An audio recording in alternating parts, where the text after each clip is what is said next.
Julia, so another homecoming IPO. How significant is this for Baidu as well as Hong Kong?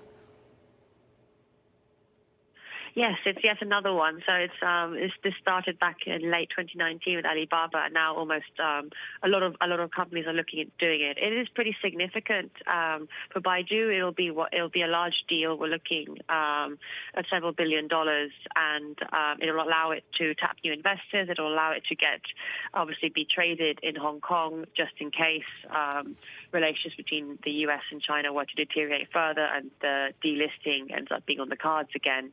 And it's also good. It's basically a good follow-on offering, whilst also getting obviously some cash. And so, in terms of, it's extremely significant for Hong Kong because it's one of these many large deals that the exchange is seeing.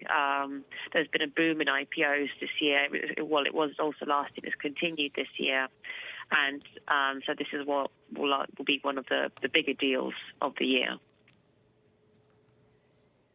So in terms of how much share capital it's putting up for offer, how much do we think might be raised in this? Well, it depends on how much they choose to sell. They've got an almost $89 billion market cap in the US. So we're probably looking, sources have told us it'll be, normally it's around between 5% and 10% of that. So we're probably looking at around $4 billion, if not more. It'll depend a bit on the markets and how the markets are doing, whether they choose to do a bigger deal or not. But it's one of the larger IPO/second listings expected for this year. So you talked about, Julia, how significant these sorts of listings are for the Hong Kong markets and the Hong Kong Bourse as they're looking to kind of revamp themselves. Are there any other companies that are planning similar listings? There are. There is one which is currently in the market right now. That's Autohome, the online car website. And so they're looking to raise about up to $984 million.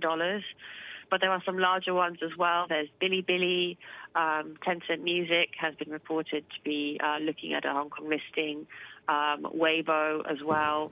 And undoubtedly there are quite a lot more. So there is really a huge push amongst the companies to do this, and so it's a good thing for Hong Kong, given it gives it lots of tech companies which are now listing in the exchange, whereas before a few years ago you didn't have such a large contingent of sort of tech companies.